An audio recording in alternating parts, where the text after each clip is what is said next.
When Russia invaded Ukraine in February this year, it crossed a red line in the eyes of the West. The US and its allies had been preparing for a scenario where Russia invades Ukraine and the world shifts all its energies towards crushing the Russian economy. Their goal was simple: use sanctions to weaken Vladimir Putin. With those sanctions, which run into the thousands, NATO wanted to make fighting a full-fledged war too expensive for Putin. But quite the opposite happened. The Russian economy shocked observers when it outperformed expectations. The ruble became the best performing currency this year, and sanctions failed to cripple Russia's economy. If the idea was to bring the Russian economy down on its knees, that didn't really. Here's what Joe Biden had to say about the West's sanction campaign against Russia in March. It has caused Russian economy to frankly crater. The Russian ruble is now down to 50%, by 50% since Putin announced his war. 1 ruble is now worth less than 1 American penny. Behind the scenes, here's what has been happening. Countries who claim to be allies of Ukraine have been allowing for sanctions on Russian goods and services to be bypassed.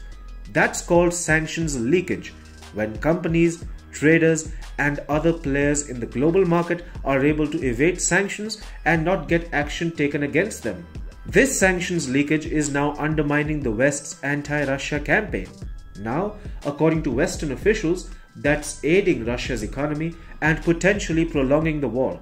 According to the Wall Street Journal, the US is sending senior officials from major cabinet agencies to foreign capitals. What's their goal?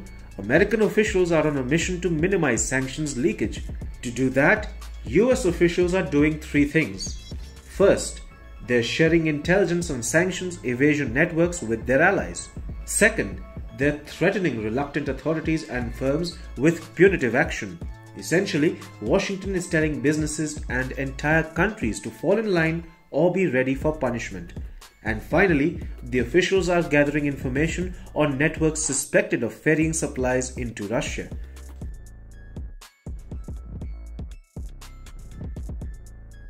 A lot has threatened the US's ambitions to crater Russia's economy. Washington needs to fix the loopholes in the sanctions campaign fast, or lose the economic war altogether. Exports to Russia from US and its allies have collapsed 50% since the war started. That happened because of the sanctions. That sounds like a win for Washington, right? Well, it isn't.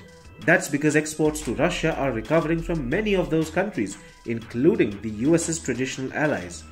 Exports to Russia from Japan and South Korea, for example, have recovered nearly a third of their initial losses. That means these US allies are now exporting close to 35% more to Russia than they did in the immediate aftermath of sanctions being imposed on Moscow. This trend is also visible across the European Union. Despite increasing the purview of sanctions on Russia, European countries have steadily begun exporting more and more to Moscow than they did in the initial weeks of the sanctions imposition.